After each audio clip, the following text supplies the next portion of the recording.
It was every bit that I wanted it to be.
Padded Room Radio is on the air, you maniacs. My name is Darian, and I have returned for another week of horror, goodness, badness, in the middleness, hotness, coldness, somewhere in between. Speaking of mediocre, I got Jason Harrell in the house. Hello. The king of mediocre. That's me. What's going on, big guy? Oh, hustling and thugging. You know how I do it. I know how you do that. Despite what they say, pimping is in fact easy. Is it really? It is. I was told it was not. Well, just so you know. Okay. All right. I guess knowledge is power. Listening to the wrong people, I guess. Big Buddy is also in the house. Hey, what's up? What's going on, fella? Oh, man. 2 weeks in a row? I know. Get the fuck out of here. How dare you show up to my house 2 weeks Did I even leave last week? I think you did. I thought you did. What's going on, buddy? Oh, man. It just work. Yeah, just work again. I am ready to have a couple days off, I tell you that. We got it coming. Yeah. We got it coming, dude. Mm-hmm. I am stockpiling Jameson and vodka and all kinds of other libations. It's going to get stupid up at the cabin. Nice. What we're talking about, inmates, Buddy and my wife and another very dear friend of ours all share the exact same birthday. What all the noise was, though? I don't know either. But what happens is, every year on this rare date in August, we all get a big cabin in the woods, go up there, drink until vomit occurs, it's going to happen, and try to have sex with each other in various strange combinations, twosomes, threesomes, foursomes. We had a monkey swing last time. I think it got some use. Various sexual accoutrements. And that's how it goes down. Yeah, swapping is mandatory. It is, absolutely. And trying to scare people in the woods at night. Motherfucker. The Red Queen damn near killed your ass for throwing pine cones at us in the middle of the night in the woods. There, buddy. What's new and action-packed with you? Not a goddamn thing, dude. Mom's still in the hospital. Appendix came out. Everything is looking good. She's a little depressed about being in the hospital for going on 10 days now. Wow. But we're just waiting on this abdominal infection to clear up. Once that's done, we're smooth sailing from there. So they've got That's a long haul. Yeah, 10 days now we're talking about. Have you guys had your appendix out? Nope. I had mine out. But I was 21 when it came out. I was in the hospital for 4 days. That is the most embarrassing experience of my life. That's saying a lot. It is. I've seen you in a lot of embarrassing moments. This one was the worst. You were in the military then, right? I was not. Oh, you weren't? Okay. Yeah. No, I had just gotten out, actually. Oh, okay. Hot little nurse comes to check on me. Keeps telling me what a nice body I have. What was his name? Fred. It was Fred. Fred. You may have met him. You probably know Fred. Her name was Samantha, okay. by the way. Sam. And I was single at the time. I was like, oh, it's going down, dude. I'm going to get this girl's number. We're going to get married, have kids. It's going to be a beautiful thing. The night before I got out, do you remember a cartoon on the Cartoon Network called Johnny Bravo? Yep. Oh, yeah. Funniest fucking show I've ever seen in my life. Love it. I'm watching Johnny Bravo the night before I get out. I don't know if you guys have ever had abdominal surgery or any kind of operation on your stomach, but it is rough. And one of the things that hurts the worst is laughing. And I can't turn the channel because I'm loving Johnny Bravo, and I can't stop laughing, and all of a sudden I'm like... Code brown. Oh, jeez. So I'm like, I can't really get out of bed because I just had surgery. I don't want to like rupture anything. Right. So I hit the nurse call button. Guess who comes in? I'm thinking, we got to get me to the toilet ASAP, right? And like she's not coming. I'm hitting it and laughing at Johnny Bravo. And finally I'm like, this is going down. I got to move. So I get up. I take one step towards the bathroom and immediately evacuate. Oh, man. It was brown gravy all over my nightgown, over the bed. Oh, wow. It was drip dropping on the floor. You ever hear of a rolling brown out? That's what that is. Wow. And as soon as that happens, here she comes over the intercom. Darian, what's going on, buddy? And I'm like, Can I get a mop and a shovel? Just had a little accident. She's like, I'll be right there. And I'm like, no, send somebody else. So, I'm thinking quickly. I take my gown off. I'm now butt naked, trying to like mop everything up with my gown. And of course, she walks in, sees me butt naked, covered in my own chocolate milk. Says, and I'm like, I'm sorry. Needless to say, I did not marry Samantha. Yeah. I instead moved on with my life. But that was... The black party, I didn't show up. No, it was zero. It was a big fat zero, and here I am. That was easily the most embarrassing moment of my entire life. All right, well, enough about me and my private horror show that I've now put out there into the universe. How about some horror news, you maniacs? Mm-hmm.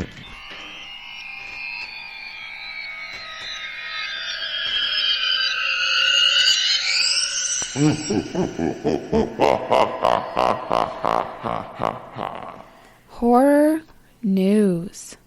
What do you got there, Jason? Guillermo del Toro's Cabinet of Curiosities premieres October 25th on Netflix with a 4-day event. Trailers are up. Have you watched them? No. Or are you avoiding them? I am avoiding them. So, how's it look? Okay, I don't want to ruin it for you. But I will say this. It's obviously very Guillermo del Toro. And the reason that I am no longer the fan that I used to be of Guillermo del Toro is because he seems to love himself some fairy tales. I'm very mixed on Del Toro.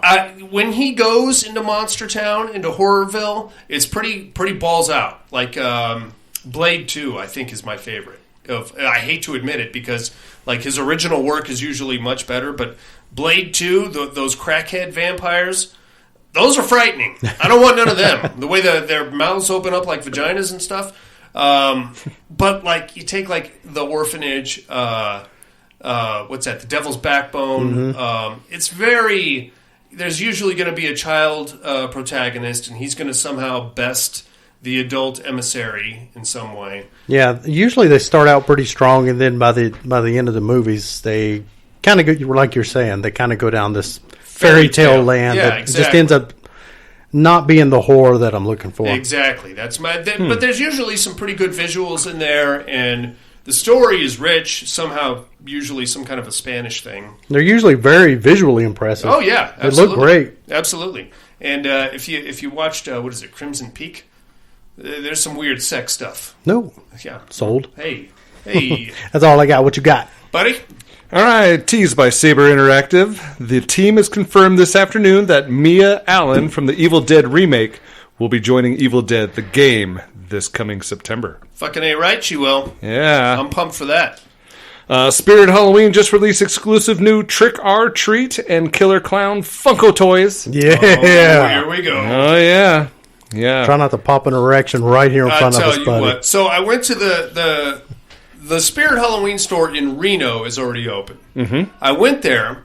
I could have swore that picture I sent you, Jason, of the vintage Halloween masks were the Halloween masks that the kids were wearing in the bus in Trick or Treat.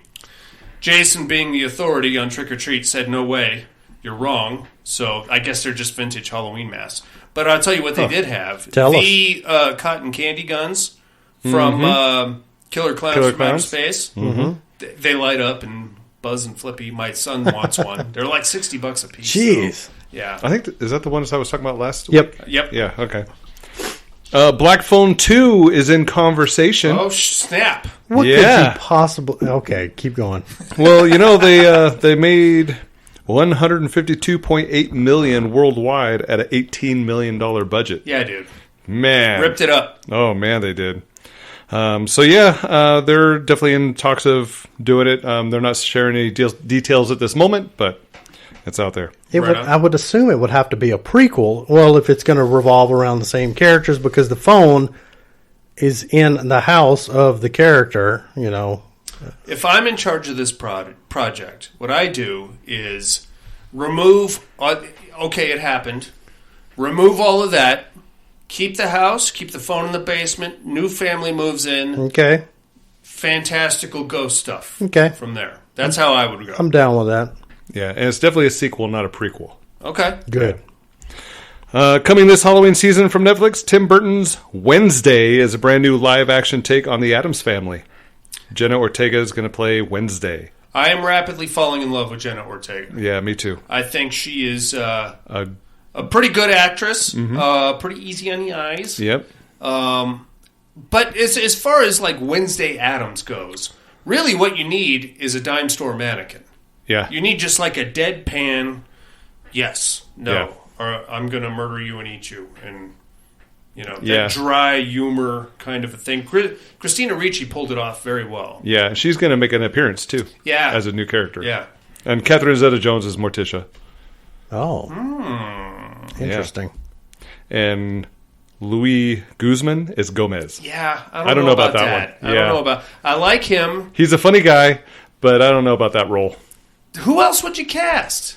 Really? I mean, everybody says Johnny Depp should be, by all intents and purposes, Gomez Addams. Yeah. And I get that, because he's quirky.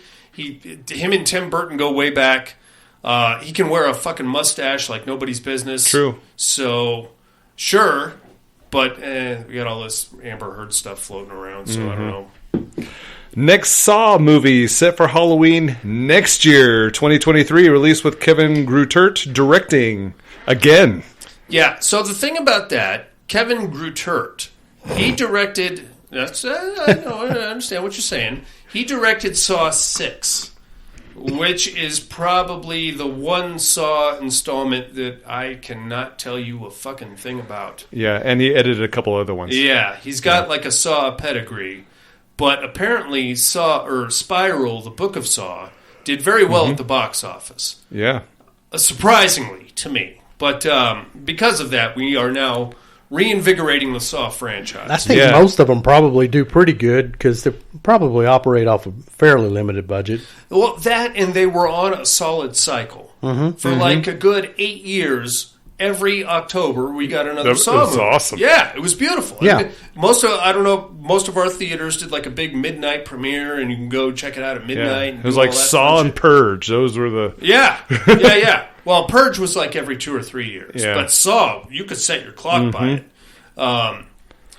So, this will be the 10th installment of the billion-dollar franchise. I'll check it out. Yeah. I'm going to check it out. I believe at this point Jigsaw has out-earned Jason Voorhees. Right. I'm into that. And it's released on October 27th, 2023. Okay. Yeah, look forward to that. Me too. Well, that's all I got. What do you got? That you motherfuckers haven't already swiped for me? You cocksuckers. Swiper, no swiping. Netflix's Edgar Allan Poe movie, The Pale Blue Eye, starring Christian Bale. I assume this is going to be in the vein of The Telltale Heart, I think.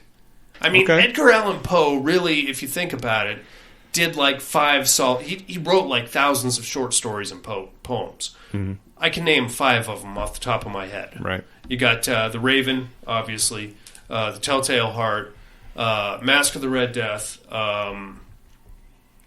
2 other ones that don't immediately come to mind. Monkey's Paw? I think that might be one. And but other than that, there were just scores of these little 2- and 3-page stories. Like Mask of the Red Death was only about 1.5 pages long, and that was it. Pale Blue Eye. Oh, I now that I think about it, I know exactly what it's based on. The Old Evil Eye, which was basically a retooling of The Telltale Heart. Old Gypsy... It's like a quirky retelling of Drag Me to Hell. Old gypsy lady has a weird eye. Kid is fixated on it.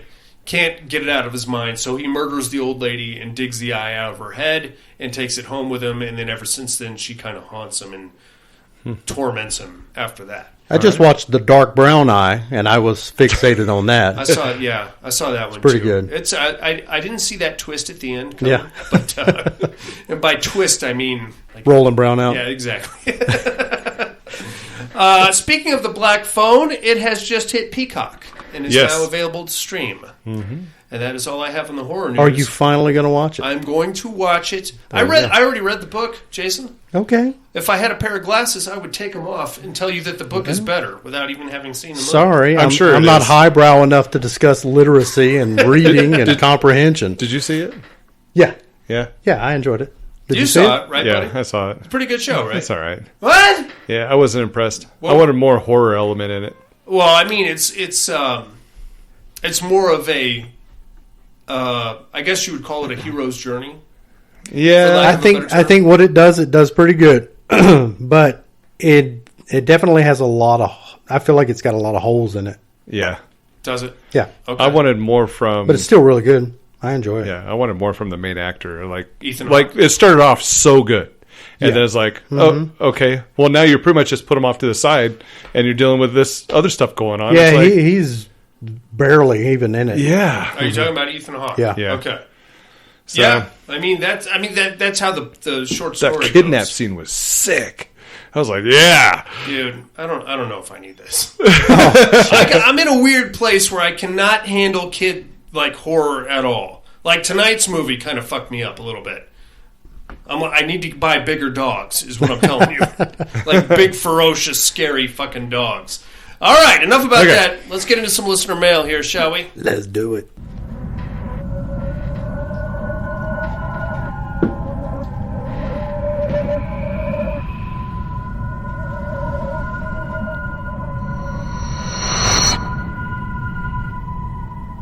Listener mail.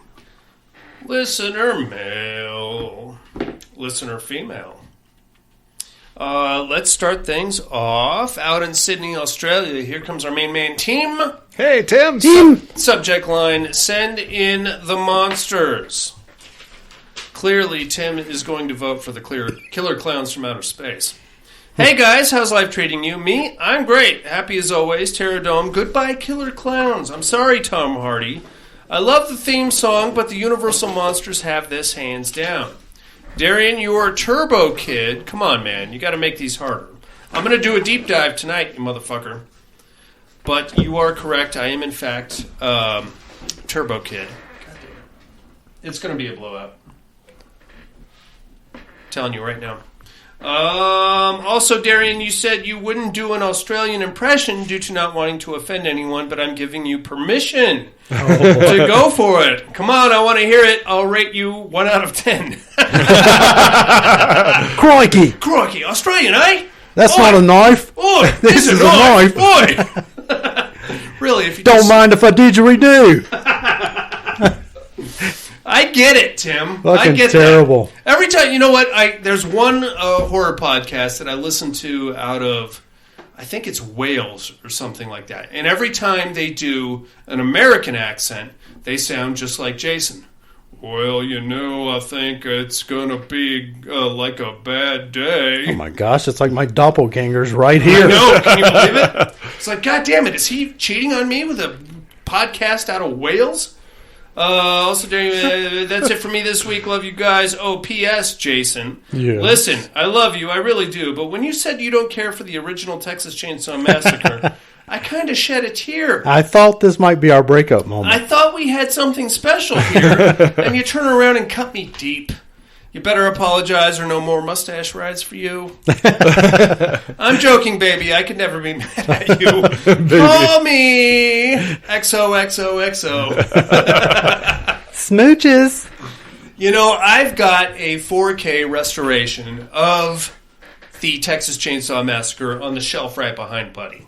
And I thought about, because I'm doing this thing where I'm catching up on all my favorites because I'm going to not do any rewatches in 2023.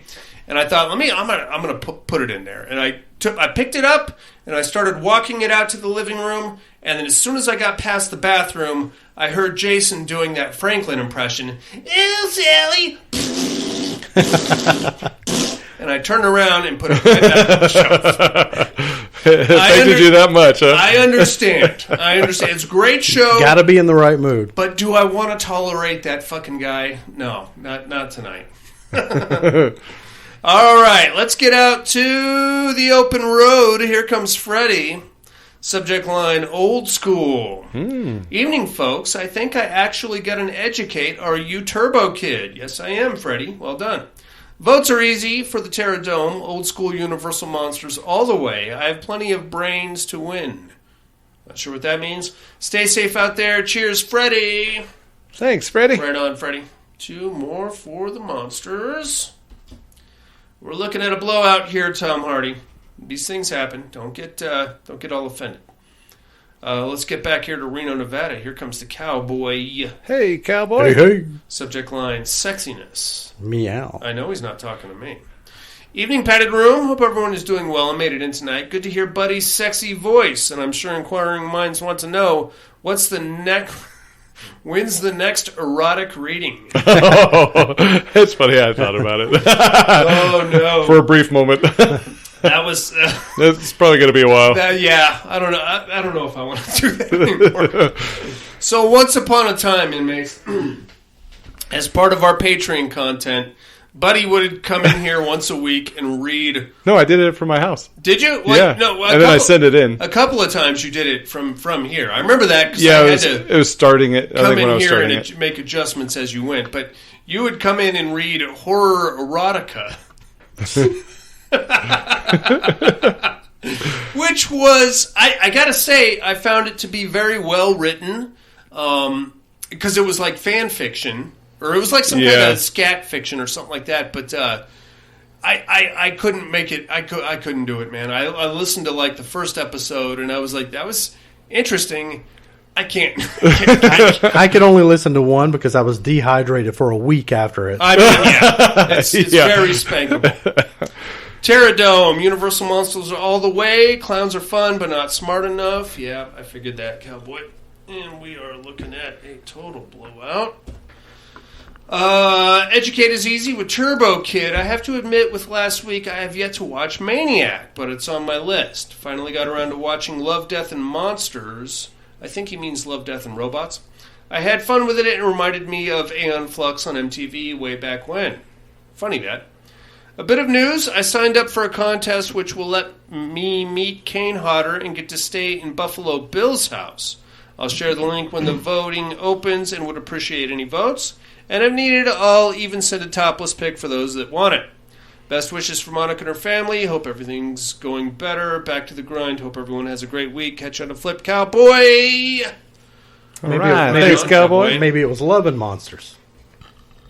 It's Love, Death, and Robots, right? I assume that's what he's talking about. It's a Netflix series. Mm-hmm. Oh, a Netflix series. Yeah. Oh, okay. It's actually a really good series. More sci-fi than horror. Yeah, sci-fi, yeah.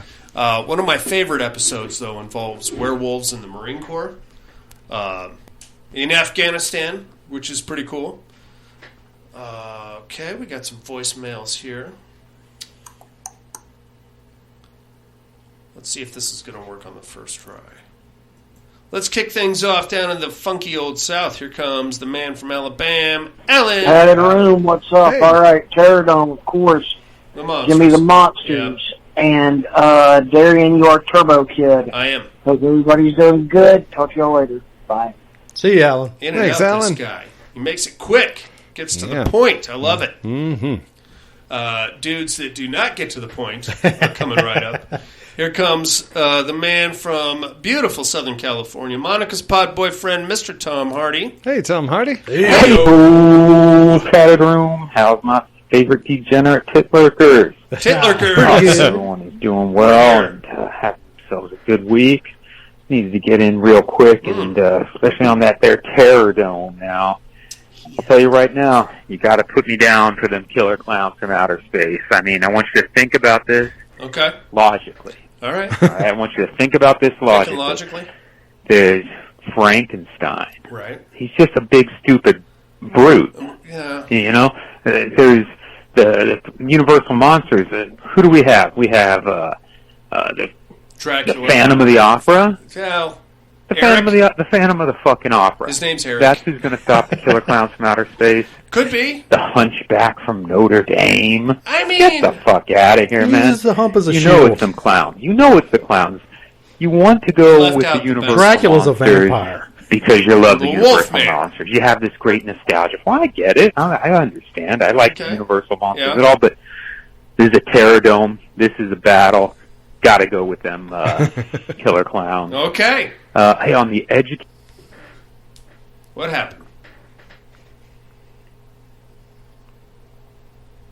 Oh, you motherfucker. We're experiencing Education department. Are you Turbo Kid? You got me. Turbo Look Kid. at I you hope I go. got this one. You did it. I have a couple other things I wanted to get into real quick. Sure. I feel like I keep bringing up the We Were All Dead series Sure. and like mentioning like this and that, and I did mention that indeed their names are on their shirts, and you're like, oh well, there you go, you know, identify them. But yeah, I didn't mention that they're in fucking Korean. Oh. Unless you got that hidden talent there, Mr. Brock, I do and not. you just happen to be able to read Korean, which I don't know, maybe you do. I do not. But yeah, it is in Korean, so I won't Okay. tell too much. One other thing about it, Huh. I won't bring it up anymore, I promise. No, go ahead. But in that movie, This is serious. I don't know where you went to school. Uh-oh. I don't think you did, but one of the characters is the class president. Okay. And man, they expect a lot from their fucking class president. You know, they're like, oh shit, you know, the fucking zombies are attacking. Hey, class president, what are we supposed to do? What should we do? You're the class president. You should know.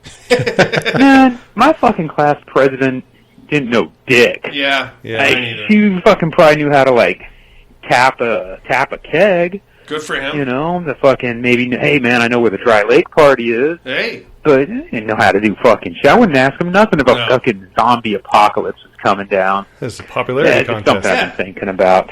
But on the what are you looking at department, I did catch the new Predator flick. Yeah. What'd you think? I gotta say, man, I rather liked it. I agree. I thought it was a really good.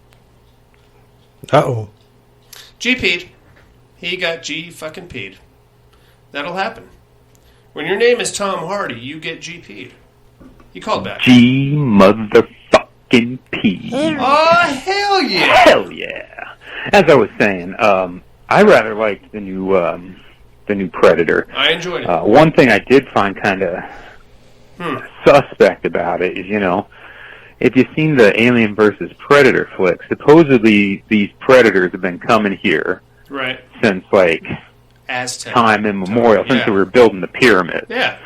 And so I don't know if they stopped coming here after the alien outbreak came through, or Well, they exactly what happened to where they're now, quote unquote, coming here for the first time, or maybe they're just coming in a new area of Earth. That's what I kind of I don't know. One of the things that I did find kind of suspect, though, is Okay.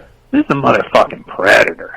This is a predator. This thing gets injured by a single dog. A single it was fucking a dog. wolf. No, that was a And wolf. I gotta say, you know, like, come on, it's I a can fucking explain that. predator, man. This thing should be tearing this thing a new asshole.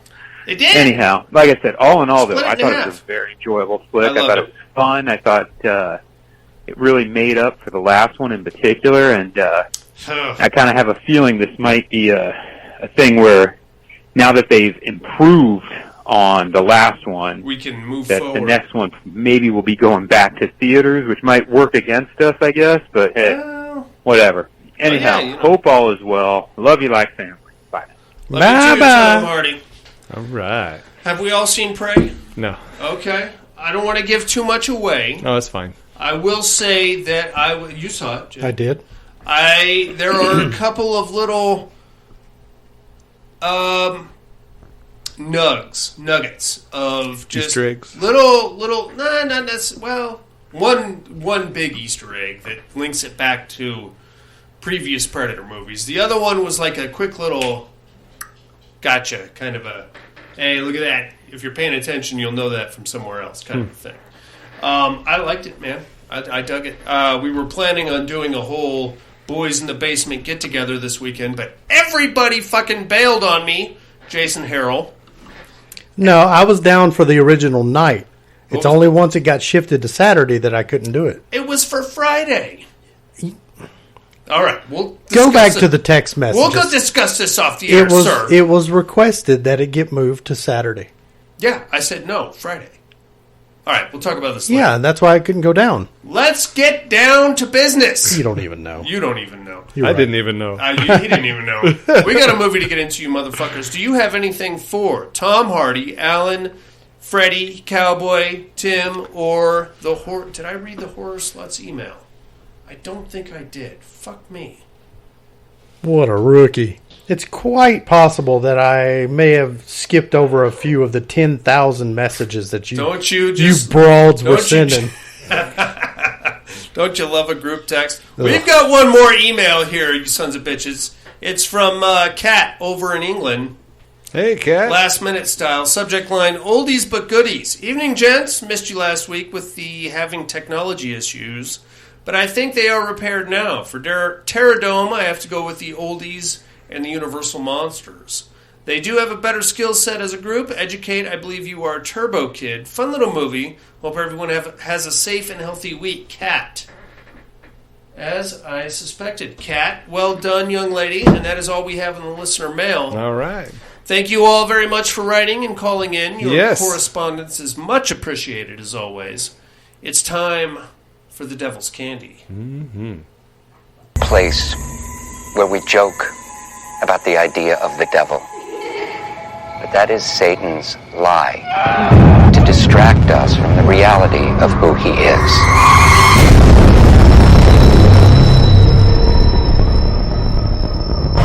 Hear what's going on? It's like it flowed through me.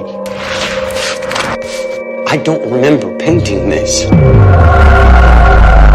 This is Mommy and Daddy's house. They're dead. Oh my God. I'm so sorry. I need to come home now. We are his pawns. We are his demons on earth. He uses us to carry out his unspeakable deeds. We satiate his hunger. Your latest work is wonderfully disturbing. Oh my God. I didn't mean to do this. To sacrifice. He will slither into your soul.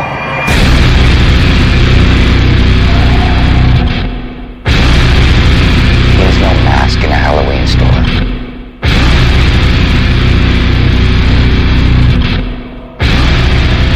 He's not what you see in the movies. He is an active, violent, personal reality.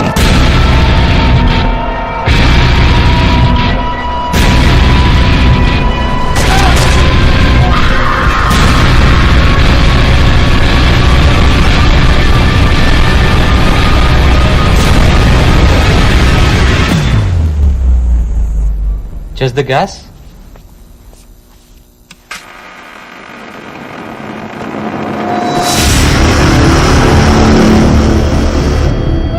He's right. You are the sweetest candy of them all. That's right, inmates. It's The Devil's Candy from 2015. 6.4 stars on IMDb. Written and directed by Sean Byrne. Starring Ethan Embry, Sherry Appleby, and Pruitt Taylor Vince, who you probably know and love. Sean Byrne, writer and director of The Loved Ones. Rolling right on in his horror career. I love it.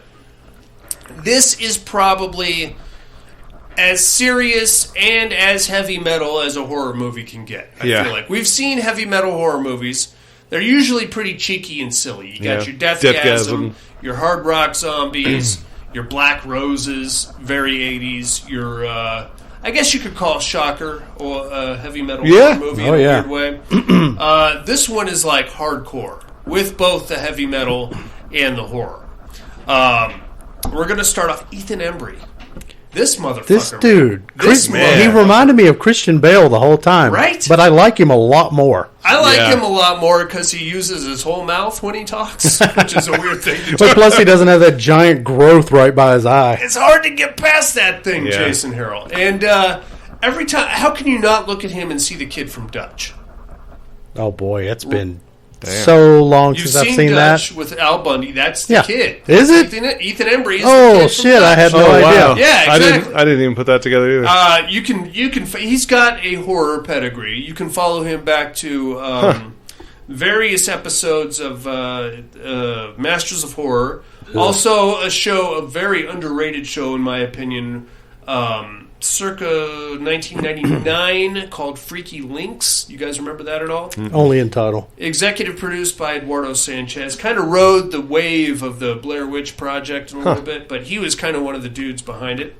There was another movie that I saw with him in it with Jennifer Love Hewitt, and it was like a teen romance thing.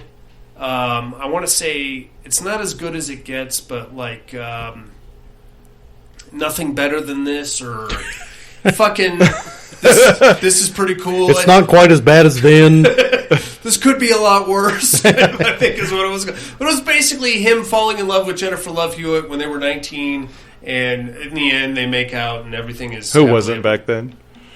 I know, right? That's pretty much how it went down. Anyway, this is Ethan Embry. I gotta get on whatever the fuck diet he's on. Man. This dude is jacked for this I mean, that's like probably 5% body fat. Easily. Yeah. And you would think, I mean, I get it. If you're going to make a movie and they tell you up front you're going to have to be shirtless for a lot of it, you're going to tone up a little bit, maybe get the love handles under control or something. But this dude went full Tyler Durden on us with the tattoos and the whole shit. Man. Yeah. I love it.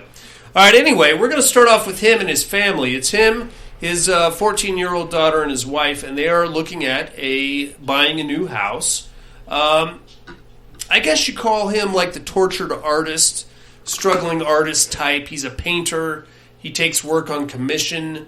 Very heavy metal kind of a guy. Mm-hmm. And you'll look at him and you'll think to yourself, that dude hangs out at a lot of record shops and doesn't have a lot of money to actually buy any records. So he's got that vibe about him. And I'm not saying it's a bad thing. We've all been there at one point or another, but he is laying it on thick. His wife is a hair stylist, which is fine. They're making a living. They're getting by. But now they want to move forward in the world and actually buy a house. Mm-hmm. They're looking at houses. They come across this old school style ranch house. They're in rural Texas. This house reminded me a lot of the Conjuring house. Just thinking about the layout, like the way it's situated. It's the typical farmhouse / plantation house that you would come to know and love. And it's got a cool little, like, work shed area that is perfect for a painter studio. Mm-hmm. Now, while that's going on, we're going to cut to the big scary guy, Pruitt Taylor Vince, playing a guy named Ray. Now, you probably already knew this, but I'm going to clue you in anyway. Pruitt Taylor Vince he's a bit of a horror film alumni. And the reason why is because he has a weird condition where he cannot stop moving his eyes. Even when he's looking at you, and if you watch some close-up scenes of him, his eyes are constantly just darting all over the fucking place. Mm-hmm. Never even noticed. It's a weird thing. He's been in a lot of movies. He usually plays like the crazy villain. He's a big guy. He also gets typecast as like a gentle giant type of a dude. But he's got this eye thing. And if you want to see a skinny Pruitt Taylor Vince, watch a movie called Angel Heart with Mickey Rourke. Mm-hmm. I think I like him chunky. I like him chunky. Yeah. You know what I mean? You need some weight on that guy. If you got the crazy eyes, you might as well lean into it and have a crazy body. Look like you can fuck somebody up. If you got crazy eyes and you're skinny, you're just like a meth head. You look like a meth head or a child molester. Either way, that's not a type that you want to be cast into. You know what I mean? Right. Like a, what's his name? Earl Haley, Jackie Earl Haley. He gets typecasted as a lot of child molesters. I'm sorry, but he has a look that says, I don't want him hanging around my kids. Yeah. And it's not his fault. He just looks that way, you know? I'm sure he's a sweetie, but I don't want him hanging around my kids. That's just me. I don't know. Anyway, there's that. So he wakes up in the middle of the night, and I guess he's staying with his sister. And he's got a guitar and an amp, and he just starts hitting the power chords in the middle of the night. Broom, broom, broom. And he's kind of staring up at the ceiling. His sister comes in, and she's like, "What the fuck are you doing?" He's like, "The voices are coming back. I have to drown them out." Mm-hmm. And she's like, "I'm calling Dad. We're sending you back to the hospital." Now, this creates a little bit of a problem, I think, down the road with the movie, right? Keep going. We'll get to this later on. So the words that she said was that, "I'm calling Dad. You have to go back to the hospital." Are we all in agreement on that?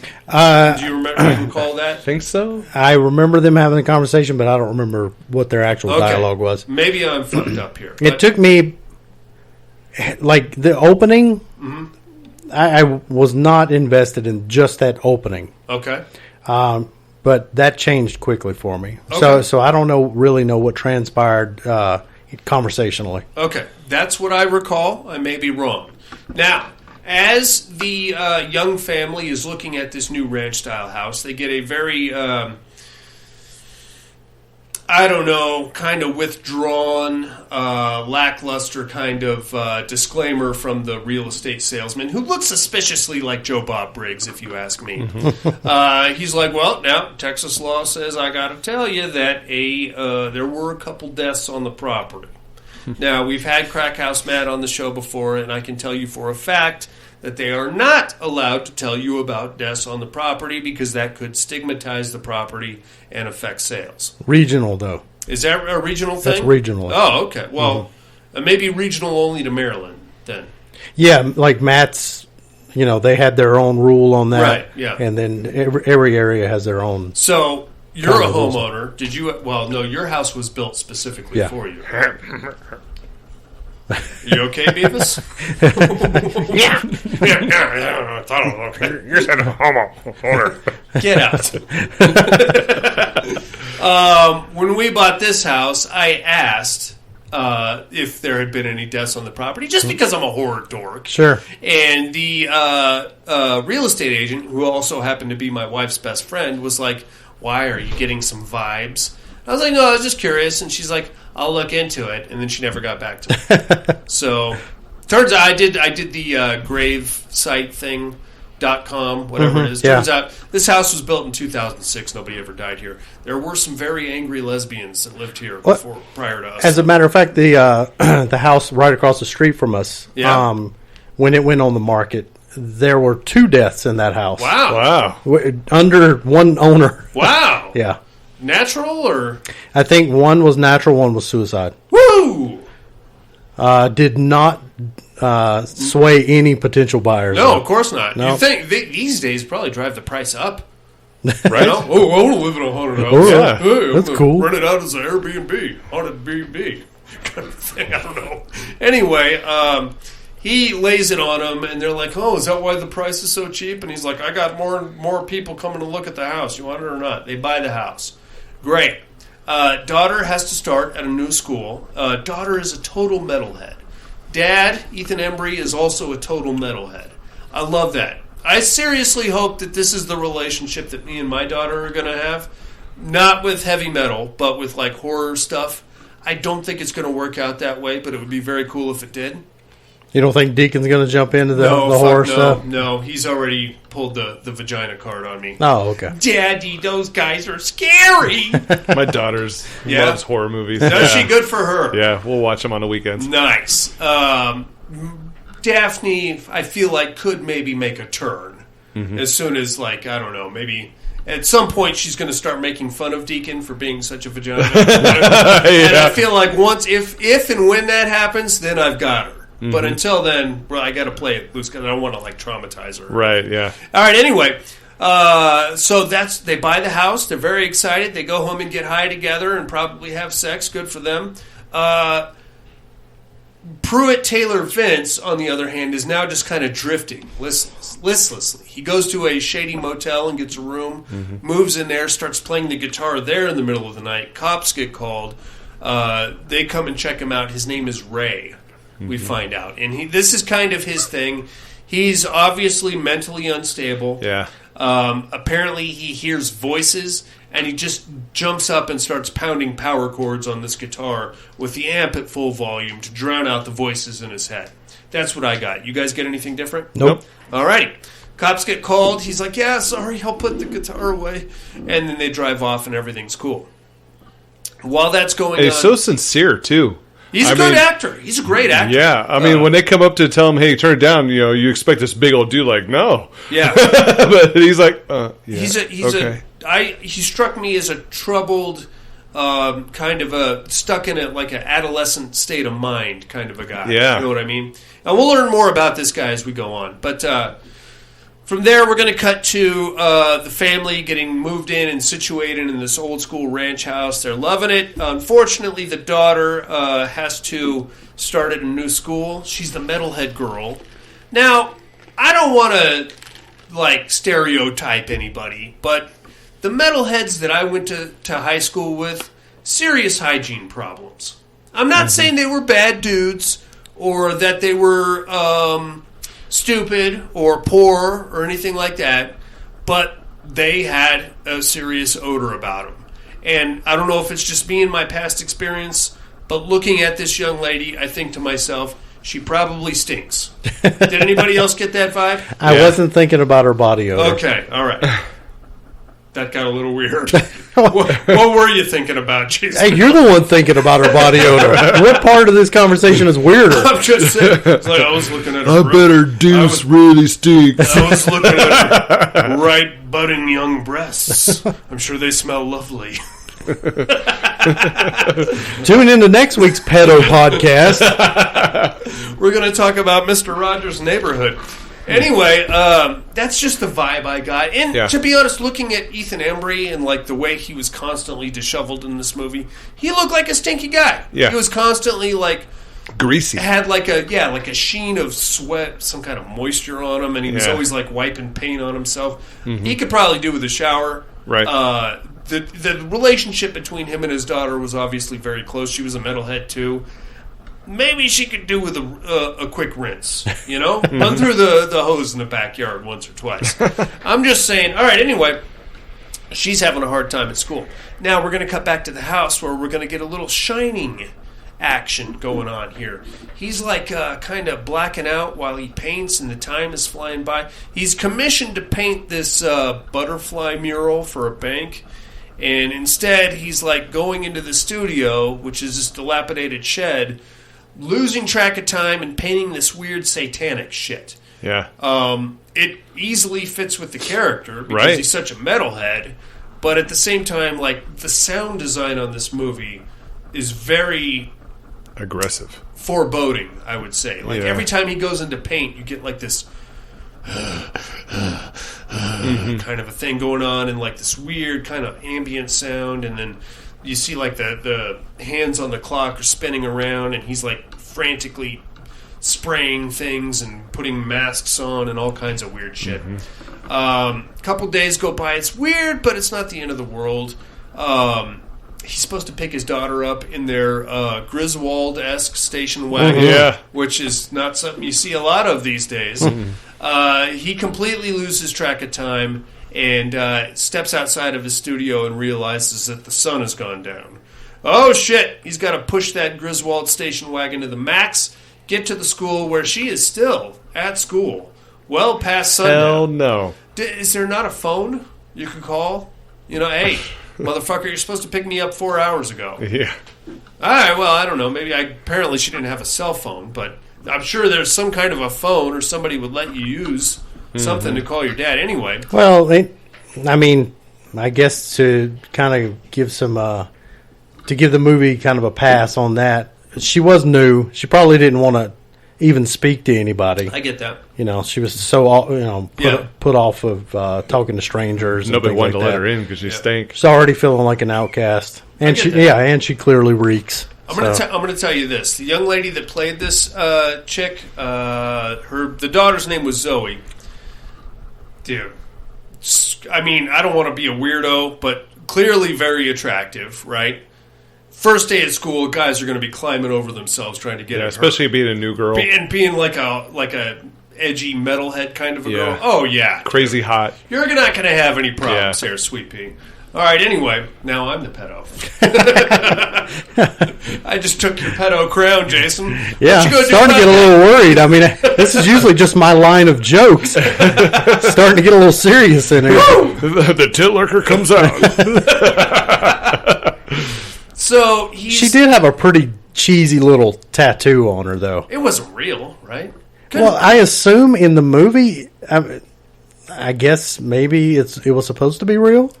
I mean, she's got to be 14, 15 tops, right? Yeah. It could be. I don't know. know. Anyway, gets her home that night. It's like well past her bedtime. She makes him swear on her grave that he will never be late again. Mm-hmm. Fair enough. Gets her home that night. There's a knock on the door. It's our Crazy Ray in his orange jumpsuit that he wears throughout the entire movie, which is weird. Yeah. But he shows up and he's like, huh. Now he says... How's that? It goes, he says that his parents lived in the house and that they both died. Okay, and that goes a little bit with what the realtor said. Right. So the realtor said that there were 2 deaths in the house. An old lady died of old age, and then her husband died falling down the stairs. And then her husband committed suicide because he was so lonely without her. Right. Okay. Well, then, if that's the case, then who was his sister going to call at the beginning of the movie? Well, if we jump ahead, when they go into Ray's history, right? What was the story again? Like as a younger guy, he tried to bury he was 12 years old. Oh, it wasn't his parents. No, that's right. Okay, he tried to bury a 9-year-old girl. Okay, all right. Okay, come back to where we're at then. There's that. I don't know No, I thought that story said he killed his parents, but I was completely wrong. I don't know. All right, so there's a weird, uncomfortable exchange of him at the door. He rings the doorbell. The daughter, Zoe, goes down and answers it. She's all happy, and she's like, hey, you're not the pizza guy. And he's like, I have one of those. She has I guess, maybe a temporary tattoo, maybe a permanent tattoo of a guitar on her shoulder. Flying V? It's a red flying V. Now, I know nothing about guitars, but apparently this is a very important or significant model of guitar. Uh-huh. It's a red triangular-shaped guitar with... And it goes up. It goes up in a... V. I would call it more of a triangle, right? Well, turn it upside down. Oh, then it could be a V. I don't know why you call it a flying V. Really, why? I don't know. I don't know. Simmer down. All right. I don't know. I had one. I would like a red triangular model, please, if you have that. She's like, and he's like, I have one of those. And she's like, what? You have a flying V, a red flying V? I want one so bad. And he's like, I play it real loud so the voices get out of my head. And she's like, Mom and Dad, there's some guy at the door here. Here comes the parents. They're like, hey, what's up, dude? And he's like, my parents used to live here. They want me to come home. And then eventually Ethan Embry is like, dude, you gotta get the fuck out of here. I'm going to call the cops if you don't leave. He doesn't leave. He just stands there at the door and rings the doorbell 45 times and then eventually fucks off. Yeah, I'm calling him right now. Yeah, as he's about to call the cops. Next morning, Ethan's getting ready to take Zoe to school, walks out. He left the guitar and the amp right there on the porch for her. So she's all pumped. She's like, oh my God, it's Flying V. Fuck yeah, so cool. And Ethan Embry's like, that's from the fucking weird guy that was here last night. We can't keep that. I'd be thinking pedophile. Yeah, you're being groomed. Sweetie. Yeah. You're being lured. Eventually a van is going to pull up with popcorn in it or some shit. I don't know. Magic tricks. Yeah. Like balloons. Yeah, exactly. Yeah. So he takes her to school. Everything's cool. Now, while she's at school that day, some weird shit is going to go down. As this whole story has been progressing, we're getting these intermittent nightmare-esque sequences of Ethan Embry painting in the weird work shed. He has completely blacked out the butterfly mural that he was painting for the bank and has painted over it with a bunch of screaming kids and burning bodies and a weird skull, multi-eyed skull thing going down with black smoke coming out of it. Pretty gnarly, very creepy. Things get even weirder from this. So this is kind of taking us into Shining Land a little bit, I feel like, with the Jack Torrance being influenced by the spirits and the whatever. But from there, we're going to cut back to Ray, who is now just driving around this rural Texas town with a giant bucket of candy. And he's just mowing down on this bucket of candy. Yeah. He happens upon two brothers that are out taking their dog for a walk. The dog takes off. The older brother chases after it. The younger brother is on a swing set. And he creeps up on the younger brother with a rock and tags him in the head, knocks him out, and takes him back to his hotel room. Oh, here we go with the kid stuff, buddy. Fuck. All right. Never mind the fact that that kid had long, curly blonde hair, kind of like somebody I know, and that I'm not going to make a thing out of it. But that's kind of creepy. And he's got him like duct taped up in like this weird body bag blanket situation. And the kid is squirming as he's dragging him around. So we know he's still alive at that point. Cut back to Ethan and his painting career. Apparently he's had like an on and off again relationship with a local gallery, and they're not really interested in his work anymore, but now he brought a flash drive with some of these blackout paintings, these paintings that he painted while he was, that he doesn't remember painting. Right. And they're like all hot and bothered by them, Candyman style for a minute. And they're like, okay, we're going to get you a show. Okay, perfect. So this dude shows up at the house, who I guess is some kind of... What a dickbag. I thought he was going to be the devil. He acted like the devil. Absolutely, yeah. I mean, he acted like very Velvet Chainsaw-y kind of a, your work has really improved, Stanley, or whatever his name was. Yeah. And he's got all black on, and he's got the painting goatee. connoisseur or Yeah, something. go fuck yourself, you pretentious cock. Anyway, he's going to pay Ethan Embry big money for the painting, I guess, or something. Your work is really taking a turn. Drink this weird shit with me. And Ethan's like, dude, I gotta go pick up my daughter. Oh, she'll understand. Really? She's 14.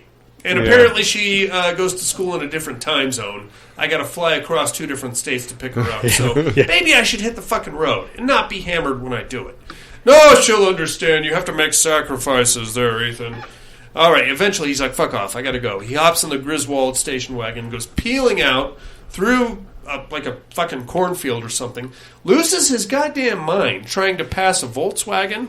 Worst passing effort ever. What are you doing, dude? Have you never passed anybody in your life? It's terrible. Not that big of a vehicle. I guess not. You gotta navigate that fucking thing. He gets right up on her ass and he's like, 45 degrees, port to starboard. Ringing a bell. So he gets right up on whoever this person is. He gets right up on her ass and starts honking the horn. And she's like, I'm doing the speed limit. So he does like a way overcorrects and then tries to he blows out his rear 2 tires. He could have just casually passed that car. Easily. Yeah. What are you doing there, freako? Have you never driven a car before in your life? Well, I wasn't sure if he was drunk or not. I hope so. I was thinking he was probably drunk because of the guy saying, well, you need to make sacrifices, have a drink with me. Yeah. I had assumed that, okay, well, he probably threw back a few and now he's a little loaded. Okay. That doesn't excuse that kind of driving. Yeah, even drunk, that was pretty bad driving. If he had just smashed into her and ran her off the road, okay, you're hammered. Right. That'll happen. And a dick at the same time. This is like some weird spy hunter kind of move where he was expecting the smoke cloud to come out from behind him or something. Yeah.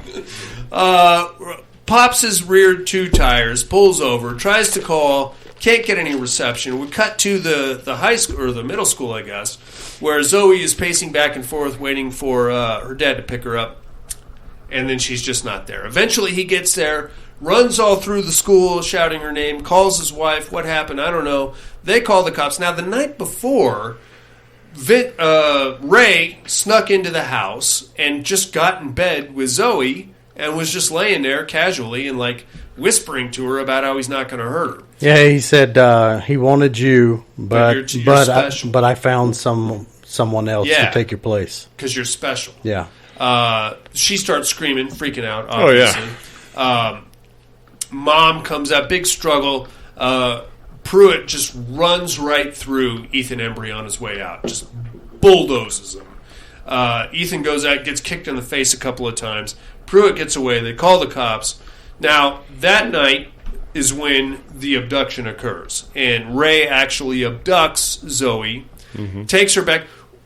So, am I wrong in assuming that the blonde kid got killed and dismembered? Yeah. That's what I thought. Which is why he said, I found somebody else to take your place. place. That's what I thought exactly. Yeah. Okay. And when he's burying the suitcases, that was to cut up Deacon lookalike. Right. Okay, just making sure. So that was pretty gnarly. So that's one kill. And it's pretty... It's not too graphic, that kill scene, but what is inferred... in my opinion, is even worse. Because what you're looking at is Ray, who is like fashion day garbage bag poncho in his whitey tighties, with a full-on two-man lumberjack saw, just hacking away at this screaming, whining blanket duct tape wrapped burrito thing, which is even worse because that to me insinuates that he's dismembering him while he's alive. Yeah, which is completely fucked up, man. Yeah, fuck that, God, and not even asleep, like passed out. No, he's trying to keep his legs on him and stuff.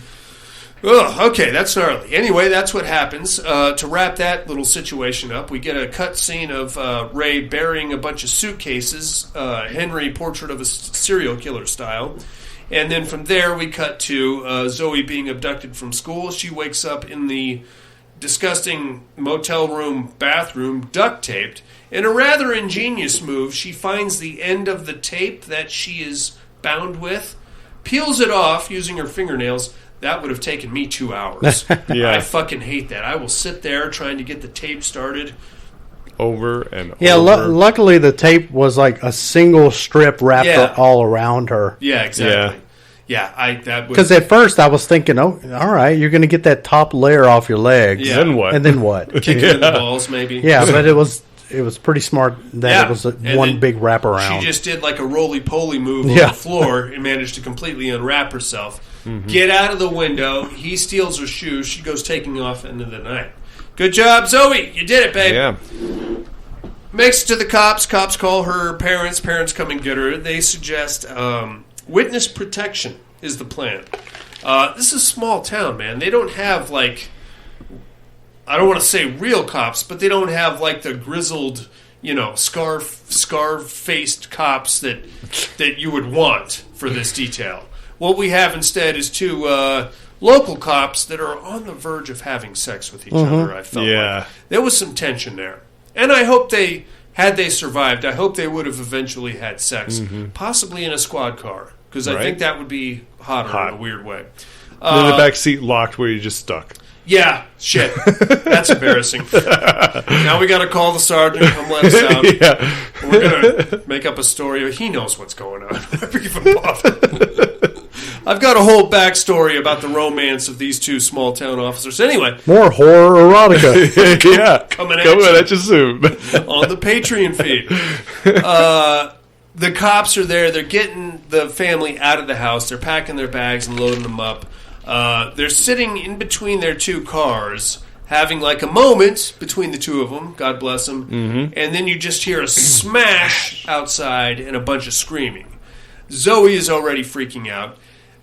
Dad, Ethan Embry, is out in the workshop slicing and dicing away the devil's fucking fiery kid portrait that he made. Mom is like, I gotta go see. She's like, no, don't go out there. We pan out there and we see Ray murdering the two cops with a rock. That's his preferred method of execution. Pick up a rock and hit you in the head with it, which is effective, but I don't know. It seems very... It shows like his mental capacity. Yeah, you know what? Like, I didn't caveman. I didn't plan to do this. So here I am, and I got to finish it. Here's a rock. This'll do. Yeah. Blammo. I don't care if I get caught or not. I'm not trying to hide this from anybody. I just want you to stop screaming so I can just possibly dismember you in a disgusting bathroom later. Kills both the cops and gets himself a gun. This is when Dad makes his way back into the house. He sees what's going on in there. He tells Mom and Zoe to go hide in a little closet in the back, which is a bad idea because I'm sure there's a back door to this house. And he's watching this whole scene unfold from the stained glass window of the front door. He sees, like, Ray is just, like, haphazard. I don't think Ray's ever shot a gun before, so he's, like, clearly not shaking it. And, does this work? And he's just kind of zapping off rounds as he goes. Dad's like, go, go, go, go. So they go hide in a closet. They should have made for a back door. That would have been the best thing to do. Ray kicks the door in, like a weird struggle where Ray is just like shooting up at the hallway, and then eventually he clips Dad right through the shoulder. Dad passes out on the floor. From there, he walks right into the closet where Mom and the daughter are hiding. Struggle, screaming. We don't really see what goes on. Gunshots. Ray comes out with Zoe in a headlock. Now, before this, just before all hell broke loose, we got a very telling scene of Ray going to a gas station, buying 1 gallon of gas and a lighter. Well, that's not going to end well, is it? I don't think he's going to some campfire situation. He goes out to the car, gets the gallon of gas and a lighter. Mom comes low crawling out, tries to wake Ethan up. He's still out to the world, begs and pleads for her life as Ray is bringing Zoe back inside the house. Ray goes to kill Mom, gun's empty, just walks upstairs and lights the stairs on fire behind him, which was I don't want to give this guy any credit, but that was a good idea. That was, to keep everybody from fucking with you. Takes her upstairs in a very heavy metal scene, lights a semicircle around the bed on fire. Needed Sammy Kerr sitting in the middle of that bed. You need somebody playing a guitar on that. Just and then like the smoke and she's screaming and he's got her still in this weird headlock and he's like, look, there he is. I didn't see anything. Did you guys see anything? No. Okay. In the meantime, Mom manages to wake up Dad. They crawl themselves outside and they can hear the screaming coming from upstairs. So Ethan gets up, goes and gets a ladder, puts it up against the house, runs up there, kicks in the window where Ray and Zoe are on the bed. Again, this part is very heavy metal because there's like a whole lot of flames and smoke and everything. Gets in there, manages to beat Ray's head in with that flying V guitar, and then get Zoe out of there. They get out, make it out, and they pretty much survive after that. That's pretty much the end of your movie, am I right? Mm-hmm. Yeah, that was it. That was it. Very heavy metal movie. Very heavy metal horror movie without the cheekiness or the comedy that usually comes with a heavy metal horror movie, in my opinion. What did you guys think of The Devil's Candy? Love it. Never seen it, which was nice to see something new and something I really liked. I dug it. Quite a bit. This did something that most horror movies don't even do. I actually felt tension. Really? Yeah, I felt tension when Zoe was first getting out of that the seedy hotel bathroom. Sure. Because I haven't seen this damn thing, right. And I actually felt for the victim. Okay. Wow. That never works, man. Like I never actually feel anything for characters in movies. It takes a lot for that to happen. But that, and even up top when the fires around the bed and all that stuff, not knowing how that was going to play out, I was actually curious. I was really waiting for what was going to transpire. I really, really liked this movie. I was surprised how much I actually liked this movie. I like it a lot too. Well, I'm glad I picked it. I'm glad you picked it too, buddy. Another thing I was worried about early on was in a lot of horror movies where there's some element of artsy-fartsy kind of character. They really try selling you that this this painting or this music or whatever this person's doing is some kind of next level ethereal type shit. And normally that just doesn't work. Like Lords of Salem, like with that music. That music's fucking terrible. There's another movie where a girl does some painting stuff, but they're trying too hard to convince you that it's like some next level. Yeah. And you could tell it's just a bunch of painting bullshit. These were cool paintings. They were? Yeah. So I liked that. I really liked how the music played throughout the movie because even though it was like metal, it was kind of subdued. So it wasn't overbearing. No. And there was so many aspects of this movie I really enjoyed. And it wasn't really metal, I found. It was just a well-placed guitar riff. Yeah. Just like he'd be coming out and you're like, this is a heavy metal movie. It is still a horror movie, though. Closing credits did end with To Whom the Bell Tolls. Yes. Metallica. Yeah. One of my favorites. I liked it a lot. One of the scenes that I found most tenuous, I guess, for lack of a better phrase, is the initial scene where he comes to the door. Now, I've had that situation. And I don't know about you, but my wife is on the goddamn Neighbors app or whatever it is. Right, yeah. And there is constantly, oh, this guy came to the door, he tried to force his way in. And I know this is probably just some bored housewife overreacting. Sure. But no, that was two kids on bikes with...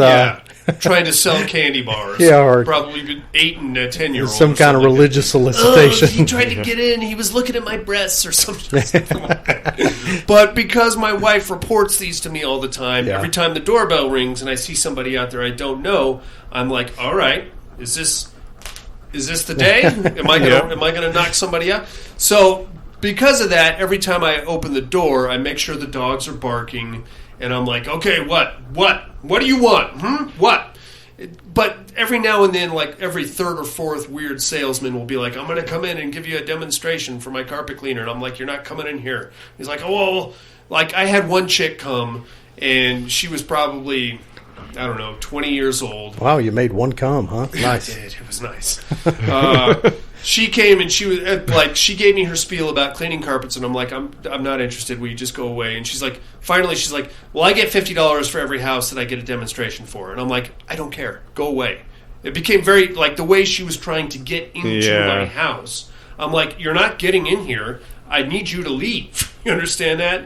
But she was very persistent and like kept taking it like stepping towards me, like I'm coming in.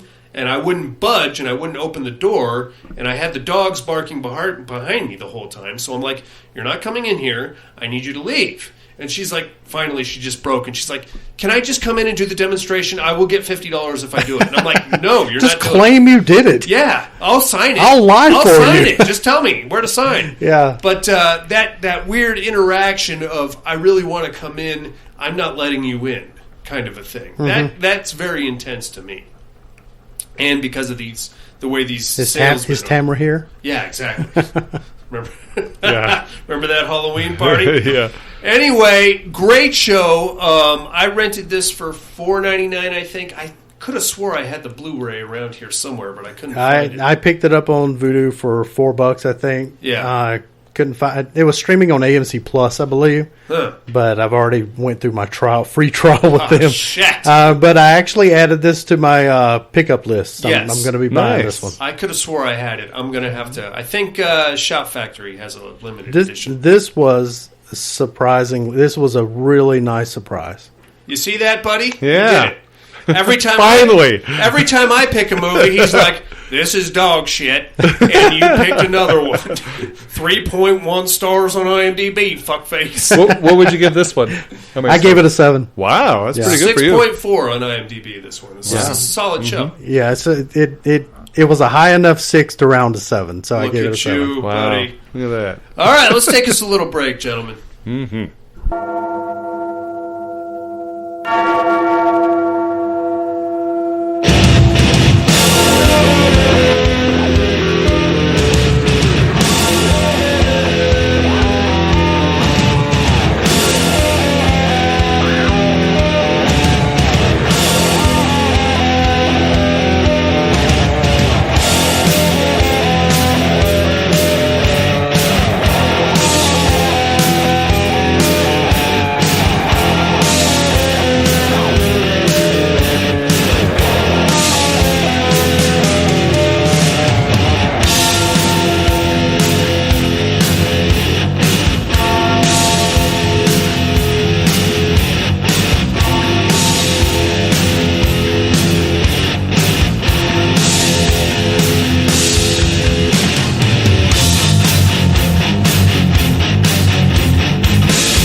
Hey inmates, if you like what you hear, head over to the Padded Room Facebook group and support us through the Patreon link with a small monthly donation.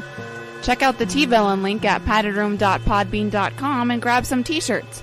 Thanks for listening and enjoy the rest of the show. And we're back, ladies and gentlemen.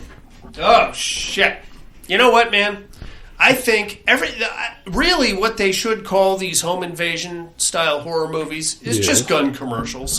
That's all they are. I see these and I'm like, I think I need another 12 gauge in my life, just in case, you know. I mean, really, at the point where Ray is kicking in the door and Ethan Embry's got a baseball bat. And has no ability to swing it. I mean, he was choked up really high. I don't know what he was, maybe like a kind of butt stroke, kind of stab, kind of, I don't know what he was doing. I don't think he ever played baseball either, to be honest with you. Never used weapons, guns. No, a lot of angry painting. Just too busy getting jacked. Just what it is. Not eating carbs. That's how he spends his time. Yeah. All right, ladies and gentlemen, are you ready to get into this week's Terradome tournament? Welcome to the Terradome. No tears, please. It's a waste of good suffering. I'm not gonna hurt you. You didn't let me finish my sentence. I said, I'm not gonna hurt you. I'm just gonna bash your brains in. I'm gonna bash them right the fuck in. I'll kill you all. I'll drive you crazy. I'll kill you all. My worst dream come true. 6-year-old child with this blank, pale, emotionless face. The blackest eyes. The devil's eyes.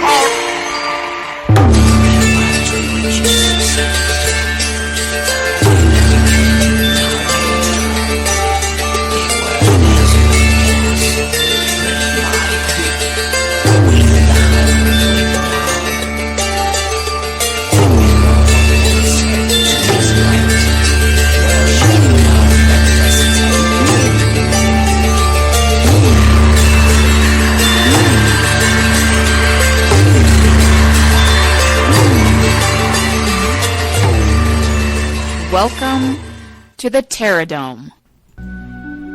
Your winners from last week. We had the Killer Clowns from Outer Space versus the Universal Monsters.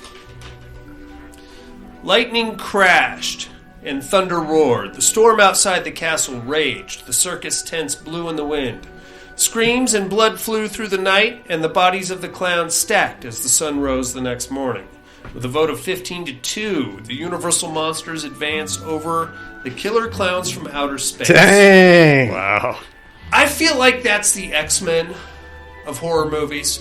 And if we ever got our dark universe that we were promised, I feel like it would have been pretty dope. Oh, yeah. We're never going to get it. The only real example of these monsters working together we're ever going to have probably is the Monster Squad, where the Wolfman got kicked in the nards by a fat kid.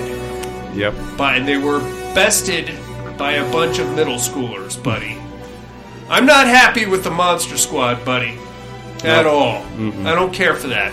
I don't care for it. 3 Creature from the Black Lagoon movies. Is there 3? Yep. What was the third one called? Creature from the Black Lagoon, Revenge of the Creature Walks Among Us. The Creature Walks Among Us. I don't think I've ever seen that one. No. We're getting into the 70s with that one, right? Late 60s. I was looking at the back of the box. Okay. Speaking of back of the box. Ooh. Right now, let's take a look at this week's matchup, shall we? We are in the Inferno Conference Round 10. As usual with inmates, bear with me, I'm not much of a writer. Acquiring the item had been a long and difficult process that might have exceeded its value. Regardless, it was here now, and field testing had already begun. 3 Umbrella Corporation scientists, along with a small security team, sat behind a control panel. Beyond some glass and cinder block, in the next room, the item sat, ready to be manipulated by the robotic arms controlled by the scientists. Alone and unassuming, the toy maker's box sat on a table in a room opposite. The Umbrella R&D department knew the reputation and what it was rumored to be able to do. It was deemed unsafe for human testing and thus had to be opened remotely. The research possibilities were endless if the door could be opened safely, but there was still a risk of hostile elements from the other dimension. Team's competition, we have Cenobites versus the Umbrella Corporation. Buddy, what do you think about that? I'm going to go with the Umbrella Corporation. Okay. Jason? Cenobites. Okay. I think I am going to go with the Umbrella Corporation also. Really, the key to defeating the Cenobites is just closing the goddamn box. And I feel like somebody within the ranks of the Umbrella Corporation could figure that out. If we're just talking about the foot soldiers, I don't think they're combined smart enough to close it. No, there's going to be some collateral. But yeah, you throw in a scientist or two, I'm sure somebody can figure it out. Somebody will have thought about that. Sure. Like I had some kind of fail-safe in mind, is my opinion. Mm-hmm. That is your Terror Dome match for the weekend, mates. It is the Umbrella Corporation versus the Cenobites. Get us your votes by next week if you can. Mental health hotline is area code 775-387-0275, or get us on the regular old email, thepaddedroom2011@hotmail.com. While you're contemplating that matchup, as difficult as it might be, we are going to take a moment to tell you what movies we got to watch this week in a little segment called What Are You Looking At?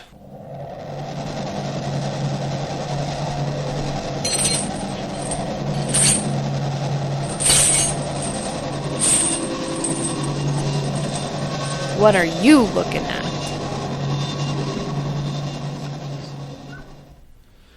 How about Silent House from 2011? Have you guys seen this one? No. Yeah. Looking forward to it, though. Surprisingly spankable. For a movie that has zero nudity and zero sex scenes, I could probably pull my dick clean off to this movie. I hate to admit it. Wow. Elizabeth Olsen. Now, this is a remake of a foreign film, but something very experimental about it. This movie, in its entirety, takes place in one long take of a film. You start with Elizabeth Olsen, you follow her through for exactly an hour and 14 minutes or something like that, and that is the entire duration of the film. You never break from her. You never go any. There's no jump cuts, no flashbacks, no nothing. You're just on her the whole movie. And she is wearing a tight little, I guess it's like a spaghetti string number. And she is just running up and down stairs and bouncing and jiggling. And sometimes she's got to bend over and you can look right down the... Tit lurker? Oh, yeah. I did the lurking of tits was active. Some tit lurking, my friends. And I got to tell you, when it comes to tit lurking, sometimes less is more. I got to be honest with you. It's a very good show. This is another example of a movie that I prefer the Americanization of over the original. Mm-hmm. Original did the same thing with the one take. I almost said one tit. one take cinematography, but this one wraps up much more nicely, I feel like. It gets into some weird stuff, but very tense. If you can, watch it in the dark with the sound up. It'll blow your balls off.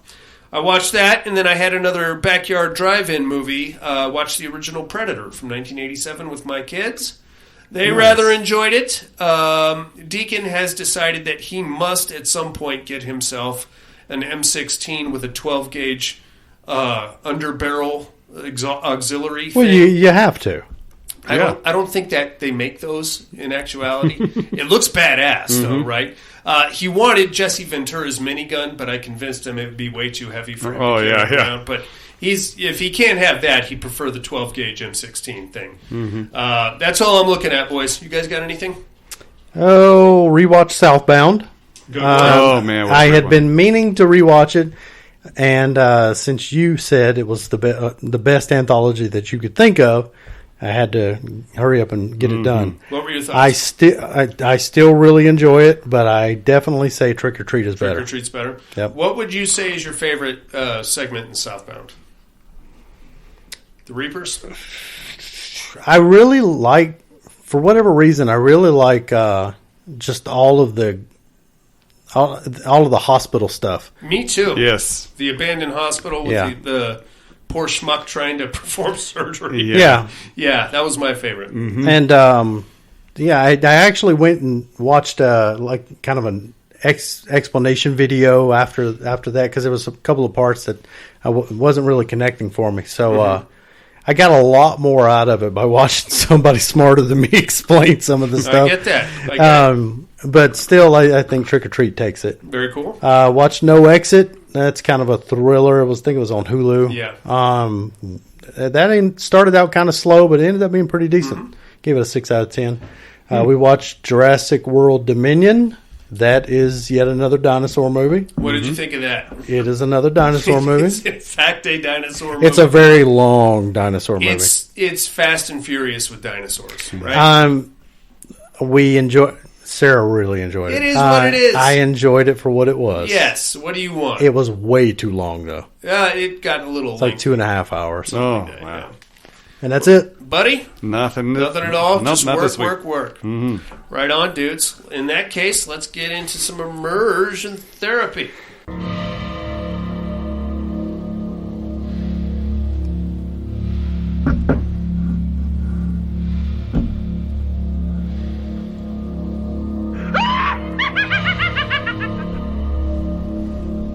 Immersion therapy.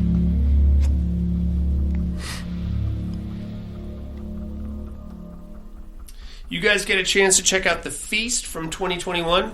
Mm-hmm. Yep. What'd you think? Not for me. I dug it. I really dug it. The way things escalate in that movie, because you have this servant girl, and she's clearly not right. There's something just off about her. It's not to say anything's wrong with her. She's just a little too quiet. Mm-hmm. Doesn't act like she really knows what the fuck is going on. Horrible hire. Yeah, well, yeah. The fact that she's there even doing that job, she was terrible. She was a last-minute stand-in for her mom. Even still, desperation goes only so far. Once you get the wraparound and you realize what's really at play here, and the part where she sticks the broken glass up her snapper and invites the other son to have sex with her. Ah! Shit! You know what I mean? I think I coined the phrase snapper trap or something like that. Snapper trapper. But that's dedicated to the calls right there. That's what it is. Mm-hmm. I really dug it. I like the way the whole thing came together. I like the backstory. You never really figured out what the fuck she was.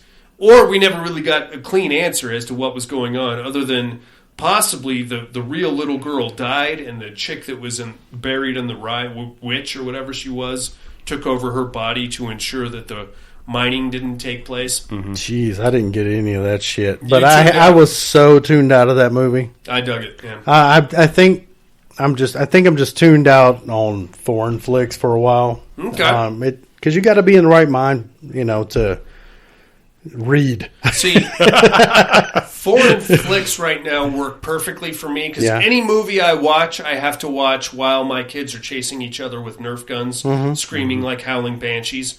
So I have to have the captions on regardless. Yeah. I'm going to read it even if it's in English. And that's the only way I'm going to get a movie in. Well, most movies I always have the subtitles on, but, I can at least turn my head to, look at something or look at my phone or whatever and still be completely with the movie. Sure. But with these, where I only have to stare at the screen and at the bottom of the read the whole thing. Yeah, exactly. It was just didn't click for me. I get it. Buddy, what'd you think, bud? It was all right. Yeah? Yeah, it wasn't, anything exciting. I liked the ending. I thought the ending kind of sewed everything together nicely. Yeah. Right on, buddy. What do you got for us this week? I'm giving the keys back to you. All right, this week, let's check out 2021's What Josiah Saw. It's about a family with buried secrets that reunite at a farmhouse after 2 decades to pay for their past sins. And you'll find this gem on Shudder. Buried secrets. That's putting it lightly. There is a lot of sex stuff. And some gay stuff and some incest stuff and some other stuff. A lot of stuff going on here. A lot of stuff coming at you. Oh, buddy. I don't think you realize what you just opened the gates to. Right on, inmates. Check that out. We'll do the same and compare notes next week. But now, it is time to educate me.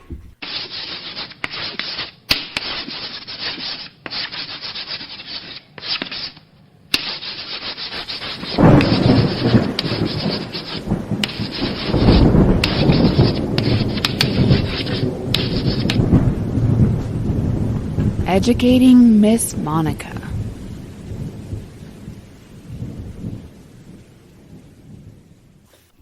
First, my clues from last week. I am a troubled teenager stuck in a post-apocalyptic world. Good news, I found a weird cybernetic girlfriend kind of a situation. And the dudes that possibly killed my parents, I better get myself some kind of a turbo space marine suit so that I can blow the heads off of these clowns. I am, of course, Turbo Kid from 2014. Have you guys seen Turbo Kid? Nope. Oh, you're going to love it. It's very 80s. I wouldn't call it a horror movie, more of like a throwback action kind of a thing. Mad Max, but much more lighthearted without all the rape and the gay stuff. There was a lot of gay stuff in Mad Max. Oh, yeah. I still love it, but still, watching it with like adult eyes, you're like, geez, these guys are having sex with each other. No wonder I like it so much. Hey, what else happens in the Outback?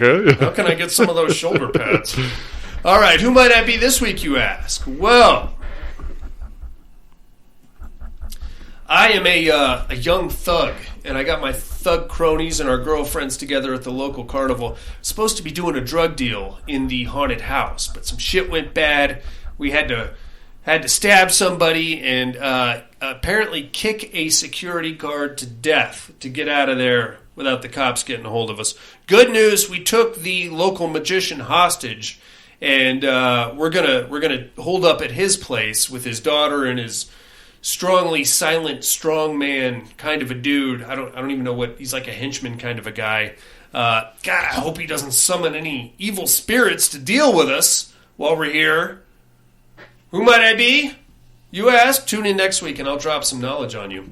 In the meantime, inmates, I think that's about going to do it for us this week. Tune in next week for Excision here in Buddy Month, Buddy Birthday Month, here in the Padded Room. Like, comment, subscribe wherever you found this show. That helps our visibility quite a bit. We do have a Patreon campaign running. The month of December could be yours if you so choose. $5 donation will get you a Padded Room travel mug, Padded Room t-shirt, as much hardcore pornography as I can shove into a box, and control of the month of December. Find that link at paddedroom.podbean.com. And other than that, I think that's about it. You guys got anything else? Maybe it's the fear of getting a box of hardcore porn that keeps people away from... Yeah. Should I just surprise them with it? Yeah. That's what I used to do. Here's your mug. Here's your shirt. Thinking of you. Here's some, a surprise pack. Here's some teeny tiny twats for you. Some Asian schoolgirls coming at you. In the meantime, I guess that's it for us. For Monica and Absentia, Jason Harrell, Buddy, both present and sitting across from me. Old school vampires, universal monsters, killer clowns from outer space, cannibals, old, new, and indifferent, weird, strange situations that you can find yourself in when listening to heavy metal music in an old, dilapidated farmhouse, and the Padded Room podcast. I'm afraid visiting hours are over. Bye. Have a great week.